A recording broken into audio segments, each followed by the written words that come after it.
అదే RTV app వార్తల్ని క్షణాల్లో చదివే అవకాశం ఉంటుంది. ఒక న్యూస్ పేపర్, ఒక టెలివిజన్ ఛానల్ మీ చేతుల్లో ఎప్పుడు ఉంటాయి. మహాశివరాత్రిని పురస్కరించుకుని అనంతపురం జిల్లా వ్యాప్తంగా శైవ క్షేత్రాల్లో శివనామస్మరణతో మారుమోగుతున్నటువంటి ప్రత్యేకంగా ఈరోజు టీటీడీ కళ్యాణ మండపంలో కూడా చూడవచ్చు. అద్భుతమైన ఏదైతే ఉందో శివునికి అభిషేక కార్యక్రమాలు మూకుమ్మడిగా, ఎందుకంటే ప్రతి ఒక్కరూ నిర్వహించుకోలేరు కాబట్టి ప్రత్యేకంగా ఇక్కడ ఏర్పాట్లు చేసినటువంటి నేపథ్యం చూడవచ్చు. అద్భుతమైన ఈ అభిషేక కార్యక్రమాలు నిర్వహిస్తున్న నేపథ్యం ఈరోజు సాయంకాలం 5 గంటలకు మొదలైనటువంటి ఈ కైంకర్యాలు రేపు ఉదయం 6 గంటల వరకు కూడా కొనసాగుతాయని చెప్పేసి ఇక్కడ సిబ్బంది చెప్తున్నటువంటి నేపథ్యం, పర్యవేక్షకులు చెప్తున్నటువంటి నేపథ్యం. మొత్తం మీద అయితే మాత్రం టీటీడీ కళ్యాణ మండపంలో అద్భుతంగా ఇక్కడ శివుని ప్రతిరూపాలు ఇక్కడ ప్రతిష్ఠించి ఏకంగా అభిషేకాది కార్యక్రమాలు అద్భుతంగా నిర్వహిస్తున్నటువంటి నేపథ్యంలో భక్తులు కూడా చాలా పెద్ద ఎత్తున విరివిగా చాలా మంది వచ్చినటువంటి నేపథ్యం. ఇటువంటి పరిస్థితుల్లోనే ఇక్కడ అనేక కార్యక్రమాలు, పిల్లలకు డ్యాన్స్ ప్రోగ్రాంలు, కూచిపూడి ఇటువంటి కార్యక్రమాలు కూడా ఏర్పాటు చేశామని చెప్పేసి నిర్వాహకులు చెప్తున్నటువంటి నేపథ్యంలో అభిషేకాది కార్యక్రమాలు భారీగా ఇక్కడ ఏర్పాటు చేసిన ప్రజలు కూడా, భక్తులు కూడా భారీగా వచ్చినటువంటి నేపథ్యం ఇక్కడ చూడొచ్చు. మనం చాలామంది భక్తులు ఇక్కడ ఏదో శివరాత్రిని ఈరోజు అద్భుతంగా నిర్వహించుకోవాలనే ఉద్దేశంతో ఇక్కడికి వచ్చి ఈ కార్యక్రమంలో పాల్గొంటున్నటువంటి నేపథ్యం. మొత్తం మహిళలు, చిన్నపిల్లలు, వృద్ధులు సైతం ఇక్కడ కార్యక్రమానికి వచ్చినటువంటి నేపథ్యంలో మరి ఈ ఏదైతే ఉందో మహాశివరాత్రి కార్యక్రమాన్ని ఇక్కడ అద్భుతంగా ఆవిష్కరిస్తున్నటువంటి నేపథ్యం.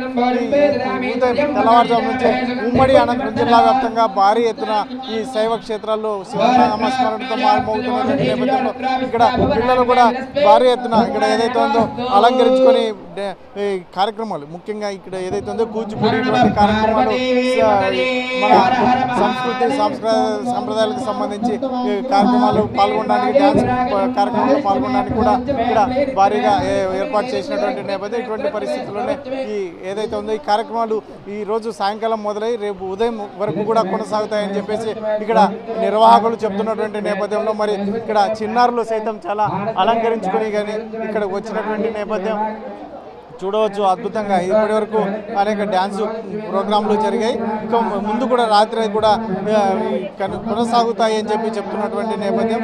మొత్తం మీద అయితే మాత్రం ఇక్కడ టీటీడీ కళ్యాణ మండపంలో అద్భుతంగా రాజమండ్రి నుంచి ఇక్కడ పూజారులను పిలిపించి ప్రత్యేకంగా ఇక్కడ పూజాది అభిషేకాది కార్యక్రమాలు నిర్వహిస్తున్నటువంటి నేపథ్యంలో మరి గురువులు కూడా వస్తున్నారు. ఏం చెప్తారు వారి మాటల్లో వినే ప్రయత్నం చేద్దాం. మీరు అనంతపురం జిల్లాకు వచ్చారు, ఈరోజు శివరాత్రి సందర్భంగా ఏంటి ప్రత్యేకతలు ఏంటి? ఈరోజు శ్రీ పాదవేణు గారి వారి ఆధ్వర్యంలో ఈ యొక్క మహోత్సవమైనటువంటి మహాశివరాత్రి యొక్క కార్యక్రమాన్ని వీరు నిర్వహిస్తున్నారు. ఈ కార్యక్రమంలో మేము రావడం అనేది భగవంతుని యొక్క కృపకు పాత్రలవుటకు ఈ యొక్క కార్యక్రమానికి విచ్చేయుచున్నాం. అంటే ఈ కార్యక్రమం ద్వారా ప్రజలకు ఈ భక్తి మార్గంలో ఏ విధంగా ప్రయాణం చేయాలి, భక్తి తత్వాన్ని ఎలా పెంపొందించాలి, తద్వారా అనుగ్రహం పొంది ఈ కలియుగమునందు మానవులు అసుర స్వభావాన్ని కలిగి ఉండటం వల్ల అనేకమైనటువంటి స్థితుల ద్వారా వీరికి ఉండేటువంటి యొక్క అస్థిరత్వాన్ని తొలగిస్తూ వారిలో మానసిక ప్రశాంతతను కల్పించడానికి వీరు నిర్వహించినటువంటి ఈ కార్యక్రమం ద్వారా మేము రావడం జరిగింది. ఈ కార్యక్రమంలో కొంత భాగము మేము కూడా ఈ యొక్క ఉపన్యాసంగా కొంత తెలియజేస్తూ మన యొక్క సనాతన ధర్మతత్వాన్ని కూడా తెలియజేయడం కొరకు వచ్చాము. ముఖ్యంగా ఈరోజు సాయంకాలం నుంచి రేపు తెల్లవారుజాము వరకు ఈ కార్యక్రమాలు నిర్విరామంగా జరుగుతున్నటువంటి నేపథ్యం ఇక్కడ ఏర్పాట్లు ఎలా ఉన్నాయి? ఏర్పాట్లు చాలా అత్యద్భుతంగా ఉన్నాయి. ఈ గతంలో కూడా కొన్ని సంవత్సరాల క్రితం నుంచి కూడా ఈ యొక్క కార్యక్రమాన్ని శ్రీపాద వేరు గారు వారి యొక్క భక్తి బృందం అంతా కూడా చర్యలు కఠినంగా తీసుకొని, అంటే ఇక బాగా అందరికీ కూడా ఉపయుక్తంగా ఉండేటువంటి విధానంగా ఈ యొక్క సభను ఏర్పాటు చేస్తూ ఈ యొక్క కార్యక్రమాన్ని చేయడం జరుగుతుంది. సార్ ఏంటి సార్ ఈరోజు ప్రత్యేకత మహాశివరాత్రి సందర్భంగా ఏ కార్యక్రమాలు ఏర్పాటు చేస్తారు? ఓం నమ శివాయ, ఓం నమో వెంకటేశాయ. తిరుమల దేవస్థానం వాళ్ళు ప్రతి సంవత్సరం కూడా ధర్మ ప్రచారం అనే వారితో ఒక శివరాత్రి జాగరణ మహోత్సవం కార్యక్రమం జరుగుతున్నది. ఈ కార్యక్రమం ముఖ్యోద్దేశం సామాన్య భక్తులు కూడా అభిషేకంలో పాల్గొనాలి.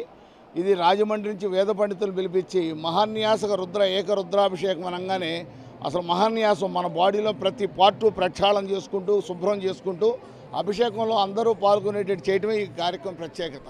ఈ కార్యక్రమానికి ముఖ్యంగా అందరూ కూడా సామాన్యమైన భక్తులు రావడం, ఈ అవకాశాన్ని వినియోగించుకోవడం చాలా జరుగుతుంది. ముఖ్యంగా ఇప్పుడు ఈ కార్యక్రమాలన్నీ కూడా తెల్లవారుజాము వరకు కొనసాగుతాయి అంటున్నారు. పిల్లలకు కూడా అనేక కార్యక్రమాలు ఏర్పాటు ఏంటి? ఇప్పుడు స్కూల్ పిల్లలందరికీ నైతిక విలువల మీద 8-9 తరగతి పిల్లలకి ఒక చిన్న పరీక్ష పెట్టాము. దానికి సంబంధించి బహుమతులు ఇవ్వడానికి కూడా వారు డోనర్స్ వచ్చి కూర్చున్నారు. కాబట్టి ఈ కార్యక్రమంలో ఇంకా పాడుతా తీగ పాడిన ప్లేబ్యాక్ సింగర్స్ అందరూ కూడా వచ్చారు. వారితో కూడా 9 గంటల పైన భజన కార్యక్రమం ఉంటుంది. ఈ కార్యక్రమాలన్నీ నిర్విరామంగా అద్భుతంగా జరుగుతుంటాయి. ఈ కూచిపూడి, భరతనాట్యం ఇలాంటి కార్యక్రమాలు ఎన్నో ఉన్నాయి. అదిగాక మన వీణ దాన్ని ఏమన్నా ఫ్లూట్ వాయించిన ప్రత్యేకంగా ఒక టీచర్ గారే వస్తున్నారు ప్రత్యేకంగా. వారితో అనేక రకాల కార్యక్రమాలతో అన్నీ స్వచ్ఛందంగా జరుగుతున్నాయి. తెల్లవారుజామున 5 గంటల వరకు కంటిన్యూగా జరుగుతాయండి. మీరు ఇంకా లాస్ట్లో ప్రశ్నోత్తరాలు ఉంటాయి. ఆధ్యాత్మిక ప్రశ్నల మీద సమాధానాలు చెప్పిన వాళ్ళకి వెంటనే బహుమతులు ఇస్తాం. అది దత్తుడి పాదుకలు ఒక 50 మందికి ఇస్తున్నామండి.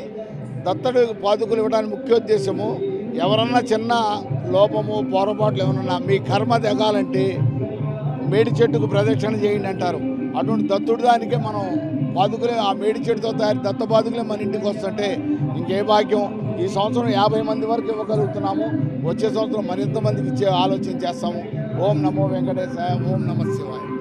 ఈరోజు కార్యక్రమంలో పాల్గొన్న కూడా నాకు ఇది ఏదైతే ఉందో పూర్వజన్మ సుకృతం అని చెప్పేసి చెప్తున్నటువంటి నేపథ్యంలో ఇటువంటి ఇక్కడ ఏర్పాట్లు కూడా చాలా అద్భుతంగా ఉన్నాయి అని చెప్పేసి చెప్తున్నటువంటి నేపథ్యం. కెమెరా పర్సన్ సుధాకర్తో చలకనేడు RTV.